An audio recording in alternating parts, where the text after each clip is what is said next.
안녕하세요. 트립콤파니입니다. 오늘은 홋카이도의 중심 도시 삿포로에 대해 알려드릴까 합니다. 이 가이드에서는 어떤 가게가 맛있다거나 혹은 어떤 가게에 살 게 있다거나 같은 디테일한 정보는 다루지 않습니다. 대신 여행 계획을 짤 때 도움이 되는 전반적인 정보를 다루고 있습니다. 그럼 이제 시작합니다.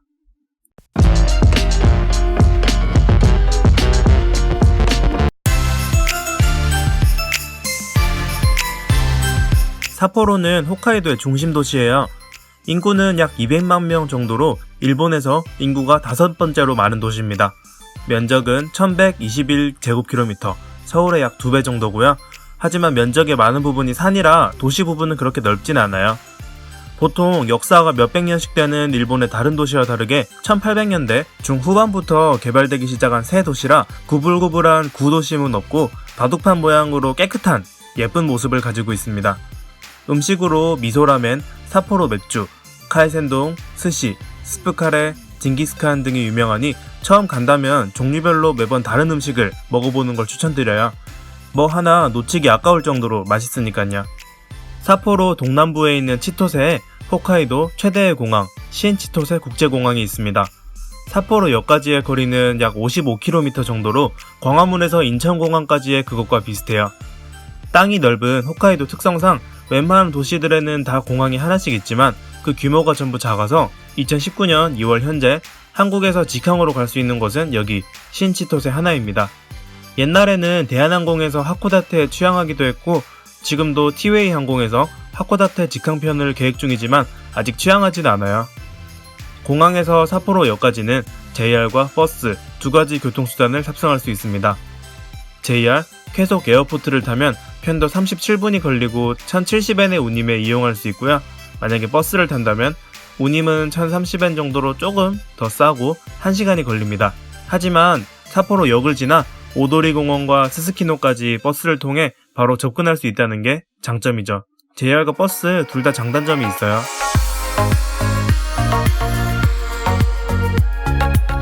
삿포로의 중심은 JR역이 있는 삿포로역과 약간 아래쪽에 있는 다누키코지와 스스키노예요. 두 중심지 사이의 거리는 지하철 2정거장 정도, 걸어서 20분 안으로 도착할 수 있으니 그렇게 멀진 않고요. 삿포로 안에서 구경하거나 먹는 등 시내 여행 포인트를 준다면 지하철이나 시형전차를 편리하게 이용 가능한 다누키코지, 스스키노 쪽에 숙소를 잡는 게 좋고요. 삿포로는 간단하게 보고 오타루나 하코다테 등 외부로 나가는 철도나 버스를 탑승한다면 삿포로 역 쪽에 숙소를 잡는 게 좋습니다. 삿포로 버스터미널도 여기랑 붙어있거든요. 하지만 이 삿포로역과 스스키노 여기까지 지하도로로 쭉 연결이 되어 있기 때문에 겨울에도 춥지 않게 걸어 다닐 수 있습니다. 삿포로 시내교통은 3가지가 있어요. 첫 번째 지하철, 두 번째 노면전차, 시덴, 마지막은 버스입니다. 이 중 메인이 되는 건 단연 지하철이에요. 노선은 3개라 복잡하진 않고요. 남북으로 뻗은 남북후선, 동서로 뻗은 도자이선, 그리고 남북후선을 보조하는 모양새의 도호선이 있습니다. 환승은 삿포로역과 오도리역 이 두 곳에서만 가능하고 이 중 가로 노선인 도자이선과 세로 노선인 나머지 2개가 만나는 오도리역이 지하철 이용의 핵심이 됩니다. 최저 요금은 200엔이에요. 시대는 스스키노와 오도리 쪽에서 시작해 도시 서남부를 한 바퀴 도는 순환전차인데 많이 탈 일은 없어요. 재미로 한번 타보거나 아니면 모이어산으로 올라갈 수 있는 로프웨이를 탈 때 이 시덴을 이용하게 됩니다. 버스는 지하철의 보조제 성격이 강해요. 시내에서는 아무래도 탈 일이 없지만 약간 멀리 있는 공원에 갈 때 이럴 때 필요하죠. 지하철을 타고 근처역에 내려서 다시 버스를 타고 이동하는 방식이에요. 시덴과 버스는 거스름돈을 따로 주지 않으니 잔돈을 미리 준비해야 됩니다. 차량 안에 동전 교환기가 있으니 크게 걱정하지 않아도 되고요. 이제 도시 안에 어떤 곳들이 있나 조금 더 살펴볼까요?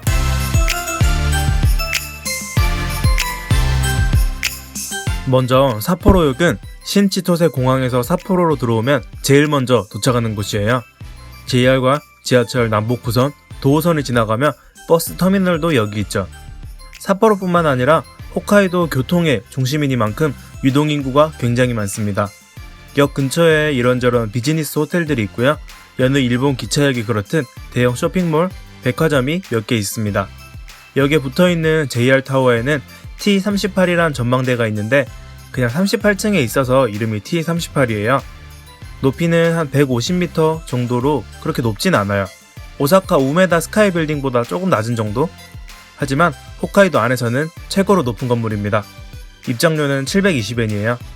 조금 내려오면 오도리역과 유명한 공원, 오도리 공원이 나옵니다. 근처에 시게타, TV타워 같은 명소들이 있고 또 바로 남쪽에 다누키코지를 비롯한 쇼핑 스팟, 그리고 스스키노와 같은 번화가가 자리 잡고 있어요. 다누키코지 동쪽 끝에는 자그마한 시장, 미조 시장이 있고요. 구역을 나누면 이렇게 될까요? 시게탑이 제일 북쪽에, 공원과 TV타워가 중앙에, 그리고 약간 규모가 있는 백화점, 쇼핑몰이 공원 바로 남쪽에, 여기서 몇 블록 더 내려오면 아케이드 상점가가, 그리고 그 아래 번화가가 있습니다. 이 모든 곳에 온갖 식당들이 널려 있고요. 시계탑은 이름이 멋져서 그런가 상상하기에는 굉장히 멋진 느낌이지만 그렇게 웅장하거나 대단한 곳은 아니에요. 농담으로 일본 3대 실망 장소라고도 합니다. 이래저래 걷다 보면 주변을 꼭 스치게 되는데 그냥 지나가는 길에 들려서 한번 구경하고 가면 괜찮아요. 여기를 목적지로 온다기보다요. 오도리 공원은 삿포로를 배경으로 사진을 찍는다면 1순위로 나오는 장소입니다. 여름에는 맥주 축제가, 겨울에는 눈 축제를 비롯해 봄의 꽃 축제, 크리스마스의 일루미네이션 등 삿포로에서 뭔가 행사 혹은 축제가 있다 하면 기본적으로 여기서 한다고 생각하면 됩니다. 공원의 동쪽 끝에는 삿포로 TV타워가 있어요. 오래된 삿포로의 랜드마크로 약 90m 높이의 전망대가 있습니다. 3층까지는 무료, 그 위에는 유료고요. 가격은 720엔, JR 홋카이도역의 T38과 똑같죠? 하지만 높이는 조금 더 낮고요. 한 60% 정도 될까요? 장점이라 하면 여기 유료 전망대에서는 오도리 공원을 정통으로 볼 수 있다는 점입니다. 다누키코지 상점가는 동서로 길게 뻗은 아케이드 상점가예요. 길이가 약 1km 정도의 200개 점포가 영업 중입니다. 24시간 영업하는 돈키호테도 이쪽에 있어요. 이 부근에 있는 지하도로도 또 다른 쇼핑몰입니다. 오도리 역에서 동쪽으로는 오로라타운, 남쪽으로는 폴타운이 있습니다. 지상이나 지하나 먹을 거 쇼핑할 거 천지인 거죠. 니조 시장은 홋카이도 3대 시장이라고 하지만 일본 본토의 다른 시장에 비하면 규모가 많이 작아요. 지금은 관광지화가 많이 진행되어 진짜 로컬 분위기를 느끼기보다는 그냥 유명한 관광지 시푸드 마켓을 가는 느낌으로 접근하는 게 좋습니다. 많은 분들이 카이센동을 여기 있는 오히소에서 먹어요. 한국 사람이 굉장히 많죠. 그래서 식당에서 이런 한국 사람들 많은 분위기를 별로 좋아하지 않다면 타베록으로 다른 가게를 찾아가는 게 좋은 선택입니다. 산에서 야경을 보고 싶다면 모이야야마도 고려할 수 있습니다. 시덴을 타고 로프웨이 이리구치에 내리면 산으로 올라가는 로프웨이가 나옵니다. 꼭대기까지는 로프웨이 1100엔, 미니 케이블카 모리스카가 600엔으로 왕복 1700엔이 들고요. 여기는 빌딩이 아니라 진짜 산이니만큼 높이는 T38이나 TV탑보다 훨씬 높아요. 대신 그만큼 춥기도 춥고요. 눈이 많이 내린다거나 날씨가 안 좋으면 도시가 제대로 보이지 않습니다. 그래서 산에 올라가기 전에 날씨를 보고 일정을 조절하는 게 좋아요. 안 그래도 겨울에 추운데 고생해서 올라갔는데 하나도 안 보이면 짐 빠지잖아요. 도시 서쪽에는 마루야마 동물원, 공원, 홋카이도 신궁 3종 세트가 있습니다. 동물원 입장료가 600엔으로 그렇게 비싼 편도 아니고 여러 종류의 플레이스가 모여있어 일정이 여유롭다면 이것저것 둘러보기 좋은 곳입니다.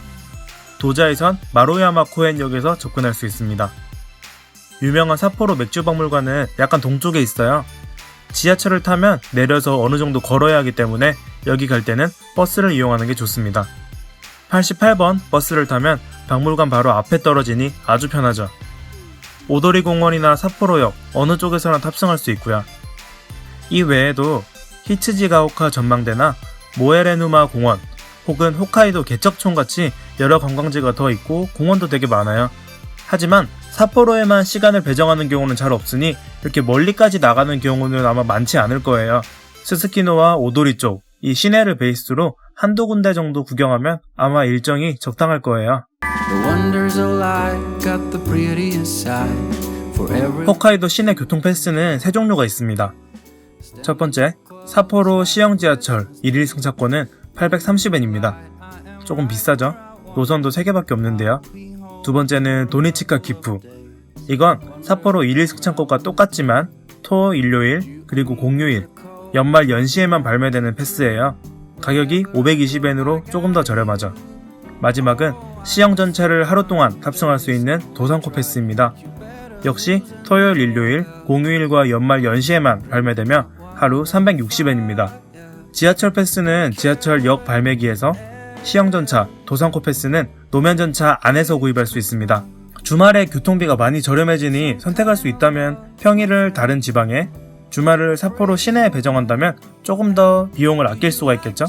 또 도쿄에서 발매하는 IC카드, 스이카나 파스모, 오사카의 이코카 등 다른 지역의 IC카드도 삿포로에서 사용할 수 있으니 만약에 카드를 갖고 있다면 챙겨오는 게 좋습니다. 홋카이도의 경우 도시 하나를 깊게 파기보다 여러 지역을 이동하는 여행이 위주이기 때문에 도시 내부 이동이 그렇게 많진 않아요.